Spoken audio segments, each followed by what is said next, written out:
What if the greatest fighting secret in history wasn't a technique? What if it wasn't a punch, a kick, or a stance passed down through generations of masters? What if it was something so simple, so ruthlessly honest, that most people look right past it, even today?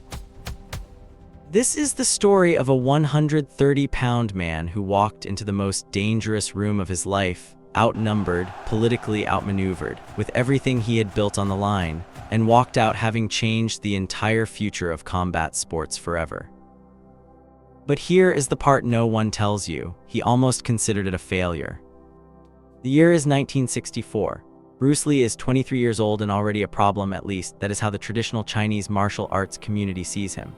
He has opened a school in Oakland, California, and he is teaching anyone who walks through the door. Black students, white students, anyone with the desire to learn. To the established kung fu elders of San Francisco's Chinatown, this is not open-mindedness, this is war. So they send a man, a real one. His name is Wong Jack Man.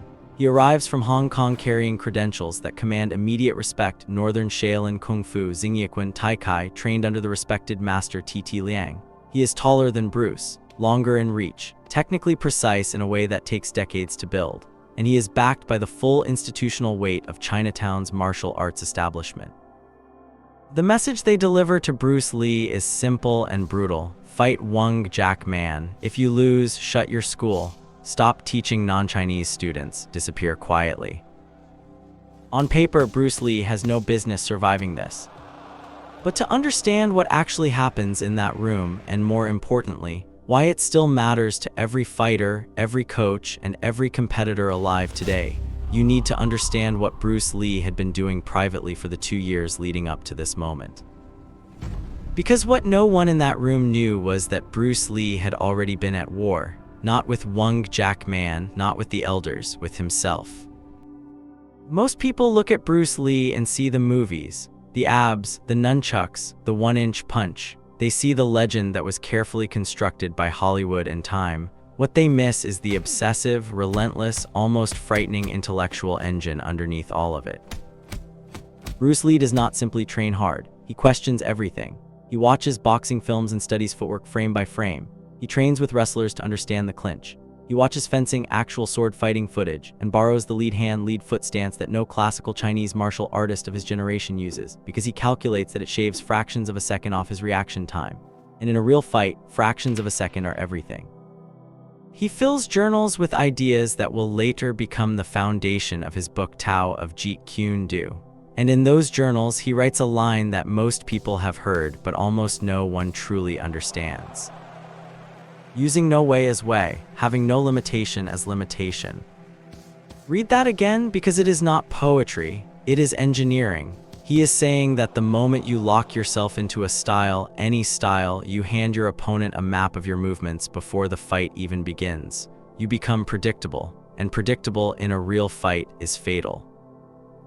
He trains with this philosophy burning in his chest. He absorbs what is useful from every system he encounters and throws away everything that only works against a willing partner in a comfortable gym.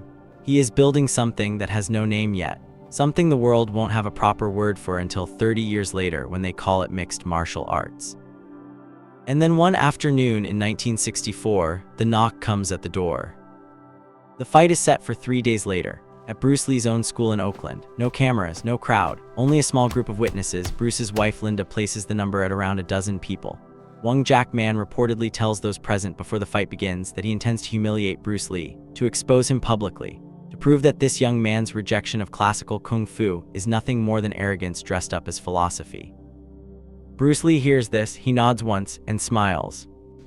Notice that the stiffest tree is most easily cracked, while the bamboo survives by bending in the wind. And then everything changed. The fight lasts, depending on who you ask, between 90 seconds and 3 minutes. Linda Lee would later describe it as almost impossible to follow with the naked eye. Fast, chaotic, decisive. Here is what happens, and here is the secret hiding inside it. Bruce Lee does not wait. He does not bow and settle into a formal opening exchange. The moment the fight begins, he crosses the distance before one can establish his range. He attacks from angles that classical training simply does not prepare you to defend. Rapid, tight, non-telegraph strikes landing before the defensive response can form. Wong attempts to create space. Witnesses confirm that he moves away, circles, tries to reset. Bruce follows him around the room. The fight ends with Bruce Lee on top, asking if Wong submits. He does. The room goes silent. The representative of the elders leaves without speaking a word. But here is the part of the story that most documentaries skip entirely. Bruce Lee is not celebrating. According to Linda, he is furious. He paces the school afterward, frustrated because the fight had taken too long. 3 minutes felt like failure to him. He had been grabbed, he had slipped, it had been messy, imperfect. And that fury, that absolute refusal to be satisfied by victory, that is the real secret. Not the techniques, not the speed, the standard. The aftermath of that fight reshapes everything. Bruce Lee walks away from Wing Chun as his primary system and spends the next years building what he will call Jeet Kune Do, the way of the intercepting fist, a framework that predates modern MMA by 3 decades. The principles he documents: trap the lead hand, close distance before your opponent sets, train for truth rather than tradition, become the philosophical DNA of every serious combat sport that follows. Dana White has said publicly that Bruce Lee is the father of mixed martial arts. Coaches from Freddie Roach to Boz Rutten have cited his writings. The octagon you watch on Saturday nights carries the fingerprints of a fight that 12 people witnessed in an Oakland school with no cameras and no press. Wong Jackman would later dispute some elements of the account, describing the fight as less one-sided than the Lee family remembered. Both accounts may carry partial truth, but the consequence of that fight is beyond dispute.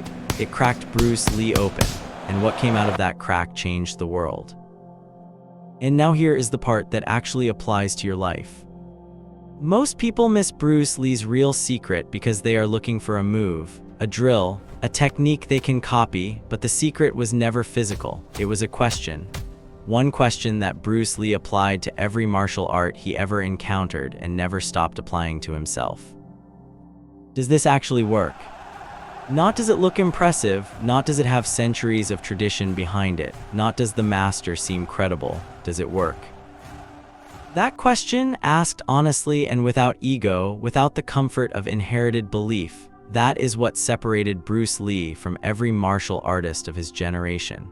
And it is what separates the people who truly grow in any field from the people who simply perform growth. He wrote it plainly: absorb what is useful, discard what is not, add what is uniquely your own. A 23-year-old man walks into a room where the establishment has gathered to end him. He wins in under 3 minutes, and then he goes home angry because he knows he can be better. The elders who sent that challenge thought they were delivering a verdict. What they actually delivered was the exact pressure Bruce Lee needed to forge something permanent, something that would outlast all of them. Every system you have inherited in how you train, how you work, how you think, how you live deserves that same honest question. Not is it traditional, not is it comfortable. Does it actually work, or have you just never been brave enough to stand in the room and find out? What would you have done?